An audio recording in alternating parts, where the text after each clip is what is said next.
Frédéric est à la une des journaux ce matin dans les kiosques. Des images, justement, les journaux nous parlent des récentes images de violence.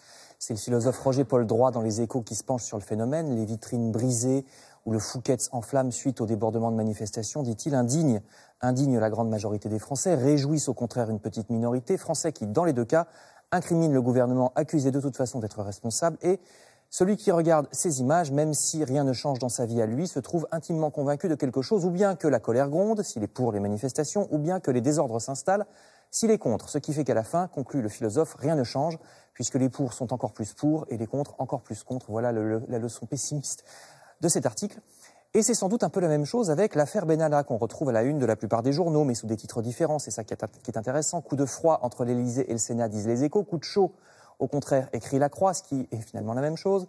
Le Sénat va au clash avec Macron, résume le journal L'Opinion. De son côté, Le Figaro évite l'anglicisme clash et préfère le mot défi, tandis que l'Humanité, vous voyez, estime que la Macronie n'aime pas que le Sénat fasse son travail. Et là non plus, finalement, rien ne change, puisque comme toujours, la majorité est pour le gouvernement et l'opposition contre.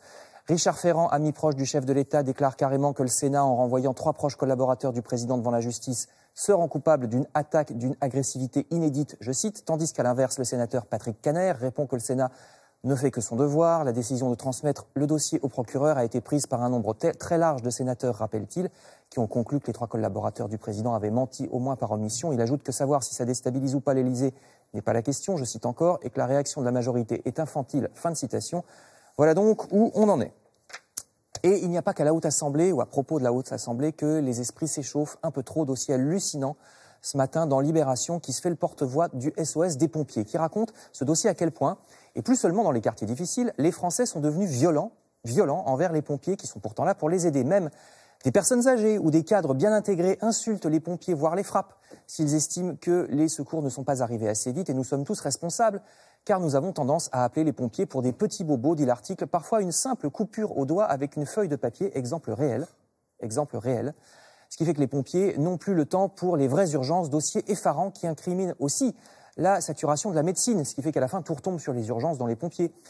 Menace également sur un autre service public, celui des retraites. Vous trouverez des articles dans Libération ou dans Les Échos à propos du projet gouvernemental de réforme des retraites, articles qui, quel que soit le journal, sont presque tous alarmistes. Le Canard enchaîné explique que sous couvert d'uniformisation des différents régimes actuels, les retraites seraient à l'avenir plus étroitement contrôlées par l'État, qui pourrait ainsi repousser de fait l'âge de départ et même piocher dans la caisse s'il le voulait, ce que le Canard enchaîné appelle, vous avez vu, hold-up sur les vieux, tous les détails dans cet article. Enfin, je termine avec un dernier service public, la SNCF, à propos duquel l'Humanité déplore un nouveau recul, celui des agences consacrées au voyage en groupe, qui ferment les unes après les autres, après les gares qui ferment. Tandis que sur base d'un livre qui vient de paraître, Le Parisien aujourd'hui en France décrit un empire, je cite, en proie à une descente aux enfers, désorganisé, inadapté, en perte de maîtrise, je cite encore, avec un patron qui s'offrirait des stages à 20 000 € par jour et des équipements vétustes. La SNCF serait considérée par les Français comme l'une des entreprises les moins fiables du service public. Fin de citation. Merci beaucoup Frédéric.